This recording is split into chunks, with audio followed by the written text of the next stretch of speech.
नमस्कार, आप देख रहे हैं वाइल्ड इंडिया न्यूज और मैं हूं सुमित जुनेजा। चूंकि वाइल्ड इंडिया न्यूज पर्यावरण के मुद्दों को हमेशा से उठाता रहा है, तो आज हम बात कर रहे हैं कोटा के नजदीक उम्मेदगंज की। मेरे पीछे आप देख सकते हैं यहाँ के जो स्थानीय निवासी हैं वो हमारे साथ में हैं। विशेष बात यह है कि कोटा शहर जो राजस्थान का एक डिस्ट्रिक्ट हेडक्वार्टर है और वहां पर सरकार ने करोड़ों अरबों रुपए वहां के जीर्णोद्वार और वहां की सुंदरता के लिए खर्च किए हैं। लेकिन अगर कोटा के नजदीक की हम बात करते हैं, जैसे कि उम्मेदगंज, जहां पर वाइल्ड लाइफ डिवीजन का एक पक्षी विहार कंजर्वेशन एरिया है, जहां पर बाहर से कई माइग्रेटरी बर्ड्स और कई डोमेस्टिक बर्ड्स भी यहां पर रहते हैं और उनका ये रहवास है। विडंबना ये है कि कोटा के नजदीक कोटा के उम्मेदगंज को किसी भी तरीके से सरकार जो है वो ध्यान नहीं दे रही है। साथ ही साथ यहाँ पर जो किशोर सागर से आने वाला जो कचरा है, जो किशोर सागर चूंकि एक शहर के बीच में बसा हुआ एक तालाब है, जिसको हाल ही में सरकार ने वेटलैंड के लिए संरक्षित करने के लिए घोषणा की है और 50 करोड़ रुपए जो है राजस्थान के अलग अलग एरिया में वेटलैंड कंजर्वेशन के लिए घोषित किए हैं। लेकिन समस्या यहाँ नहीं रुक जाती है। समस्या आती है कि कोटा शहर के बीच में जहां किशोर सागर तालाब है, वो वहां से एक कैनाल निकलती है जो कि सीधा उम्मेदगंज होती हुई सीधी पक्षी विहार में जाती है और हाल जो देखने का है वो बहुत बदतर है। हम बात करेंगे अभी यहाँ के स्थानीय निवासियों से, हमारे चैनल के जरिए बताएंगे कि ये किस समस्या से जूझ रहे हैं। आइए हम बात करते हैं। इधर पार्टनर डलना चाहिए, गंदगी से दूर होना चाहिए, बराबर बीमारी का वातावरण फैलेगा। बहुत बुरा काम हो रहा है यहाँ के लिए। हमने कई बार विरोध भी किया, कलेक्टर महोदय को भी ज्ञापन दिया, लेकिन उसमें भी कोई समाधान नहीं हुआ। देख सकते हैं इन्होंने कहा कि कलेक्टर साहब को भी यहाँ पे इन्होंने ज्ञापन दिया और उसके बाद भी यहाँ पे समाधान नहीं निकला। उम्मेदगंज एक बहुत सुंदर गांव है, खेती बाड़ी करते हैं सब लोग, खेत का काम है। इंडस्ट्रियल फैसिलिटीज ये गलत है, ये DCM ये दूसरा एरियाज है इस काम के लिए।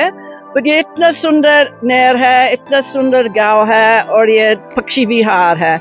ना मैंने 25 साल निवासी और ये कुछ साल पहले 14 सारस क्रेन देखा मेरे खेत पर, 14। और अभी इस साल 5 और 1 महीने से कुछ नहीं। ये सब ओके। और ये ह्यूमन डिस्टर्बेंस, ये सिविल काम करे, ये ट्रक, ये टिप्पा, ये सब इसलिए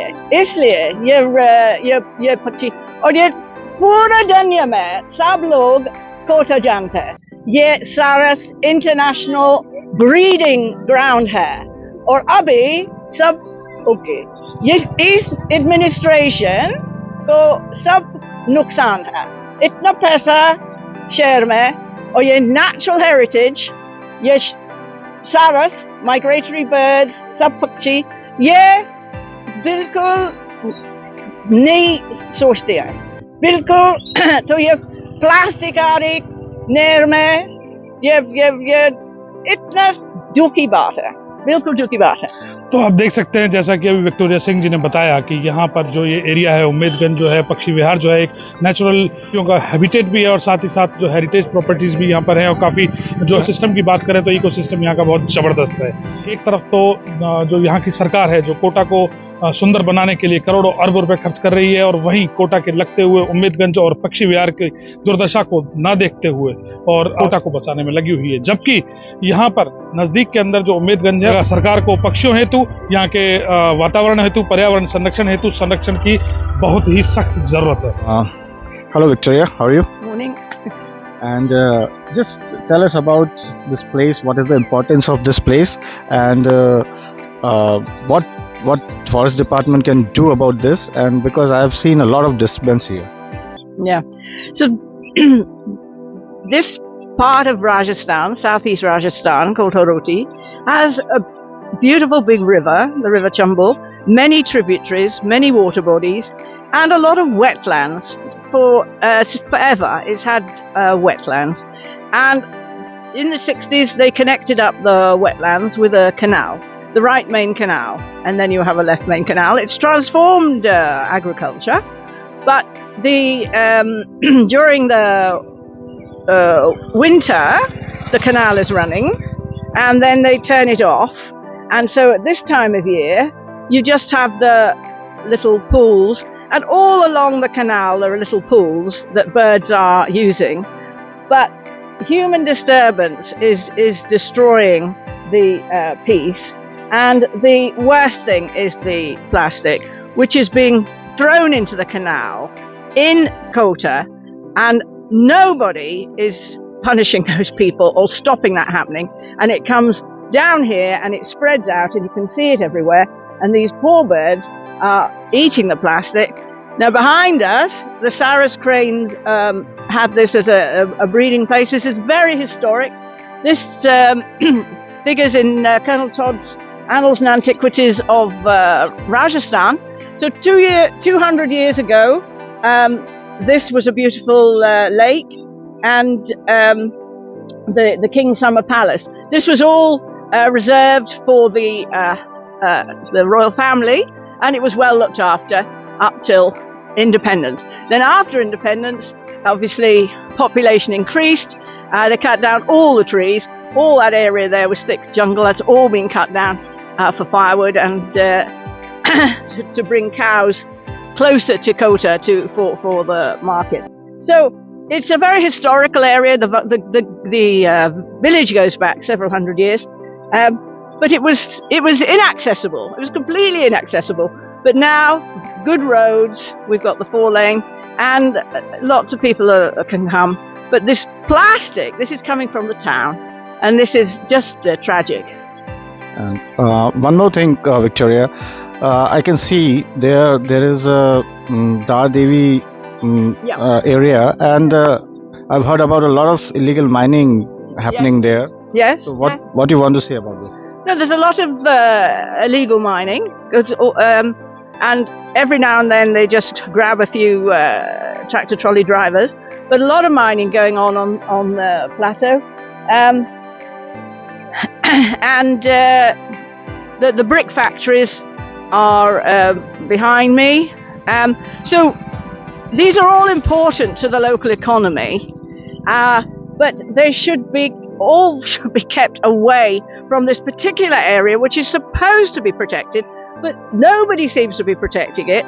Not only from outside, this road is being strengthened, and it's going to go right through to Ketun and Sangod.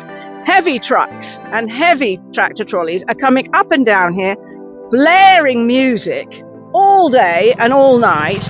That is no protection.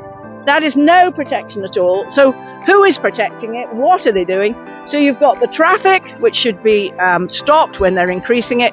You've got the garbage transit station, which shouldn't be here, and that should be somewhere else.